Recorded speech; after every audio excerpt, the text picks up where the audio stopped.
कि नहर का पानी जाएगा तो किसान खुशहाल हो जाए कि किसान के हाथ में धार है और सरकार के हाथ में बेट है, जिधर चाहता है उधर घुमा देता है। बिल्कुल बिल्कुल। किसान भाइयों नमस्कार। यह मई का माह चल रहा है। 15 मई तक ऐसा माना जाता है कि किसान अपने खेत में बेहन डालने का काम कर देता है और उसके बाद अपने खेत की तैयारी करता है। फिर अगले में जो भी बेहन तैयार होता है और बैठोनी का कार्य शुरू हो जाता है। तो लीजिए आज हम पहुंच चुके हैं, एक बहुत बुजुर्ग चाचा हैं जिनकी उम्र, जिन्होंने आज़ादी देखा है। तो इनके आप किसान भाइयों को अच्छी जानकारी देने के लिए आज हम चाचा से जानकारी भी लेंगे। और संजोग से यह मई का माह चल रहा है, नहर में पानी भी नहीं अभी आया, किसान जगह जगह परेशान हो रहे हैं। तो ऐसे में क्या होना चाहिए, इस चाचा जी समझाते हैं। चाचा जी बहुत बहुत धन्यवाद हमारे चैनल में। आप हमारे किसानों को ये बताइए कि इस समय आज ये मई का माह चल रहा है, सब लोग अपना बेहन डाल रहे हैं खेत में, इसके बाद क्या होना चाहिए। बहुत बहुत धन्यवाद। क्या नाम है आपका? हमारा नाम है व्यापारी शर्मा जी। कहाँ के रहने वाले हैं? ग्राम परसौनी बुजुर्ग, अच्छा, ब्लॉक ढुगली। ये बताइए आज किसान मई का माह चल रहा है, किसान क्या करेगा?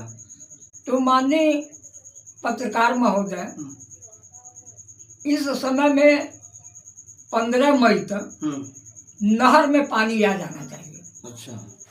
और किसान को बीज गिराने का काम शुरू हो जाता। आज 20 तारीख हो गया लेकिन नहर में पानी नहीं आई। माननीय पंकज चौधरी जी हैं और मंत्री भी हैं। हाँ, मंत्री हैं, लेकिन समय से पानी नहीं छोड़वा पा रहे हैं। और एक समय 2007 में नहर का पानी नेपाल सरकार रोक दिया था। अच्छा। उस समय में स्वर्गीय हर्षवर्धन सिंह MP नहीं थे। अच्छा। लेकिन जा करके नेपाल का पानी हर्षवर्धन सिंह ने छुड़वा दिया।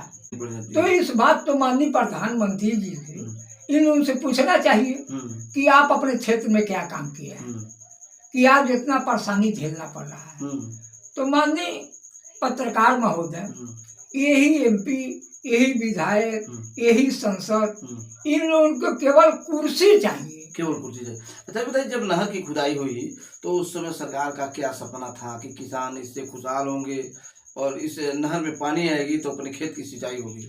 देखिए, सरकार आपसे सच्चाई कर रहे हैं कि इतना भूखमरी था पहले कि जिस समय में पंडित जवाहरलाल नेहरू ने प्रधानमंत्री बने तो ये दुर्दशा था कि कोई उसका सीमा नहीं था। उसने राशन का दुकान खुलवाए और कपड़े का दुकान खुलवाए, कोटे पर मिलता था। और गांव गांव में बजरा, मक्का, जौ, गोजई, गेहूं, हर नया पंचायत में राशन मिलता था। अच्छा। और उसके बाद जब इंदिरा जी हुई, माननीय प्रधानमंत्री जी, तो उनका सोच हुआ कि गरीबों को कैसे दिया जाए। तो उसने नहर का निर्माण किए। अच्छा। पहले नेपाल सरकार से मीटिंग किए त्रिवेणी जी में, वाल्मीकि जी का धर्मस्थल है वहाँ पर, और बोली कि यह बताइए राजा साहब नीचे रहेंगे कि ऊपर रहेंगे। तो राजा साहब लपक के कह रहे हैं हम ऊपर रहेंगे। अच्छा, नेपाल के राजा साहब? नेपाल का राजा साहब। तो कहेंगे था ठीक है, दस्तखत बनाइए। तो माननीय इंदिरा जी उनसे दस्तखत बनवा लिए और वहीं से एक भैंसा लोटन नया दिल्ली का निर्माण किए। अच्छा। वो का त्रिवेणी जी के पास है, उसका भैंसा लोटन नाम, वाल्मीकि जी के बगल में है। और उसने एक नहर का निर्माण किए, एक बिहार में गया, एक UP में आया, और उसी में जनता को गेहूं, राशन, पैसा मिलना शुरू हुआ। जनता ने नहर खन करके तैयार कर दिया। उस समय में न JCB था, हाँ, न कोई गाड़ी था, अपने हाथ से लोग अपने हाथ से, अपने कुदार से, अपने खांची से ये नहर तैयार करती है कि नहर का पानी जाएगा तो किसान खुशहाल हो जाएंगे। किसान का खेत की सिंचाई वो अपने उस समय में जब नहीं होता था, लेकिन गेहूं बोने का काम कांग्रेस ने, इंदिरा जी ने तैयार किया और धान बैठाने का काम शुरू किया और नहर का पानी मनमाना मिलता था और खेते तक कुलावा का तैयारी किया। अब तो सारे कुलावा भर लिए अब तो इस समय में जब भाजपा का सरकार हुई तो सारा कुलाया बंद हो गया। अगर पंप सेट न रहे तो खेत में पानी नहीं चल सकता है, चाहे भले नहर के किनारे चकवा, लेकिन वो किसान परेशान है। तो आज तक नहर में पानी नहीं आई।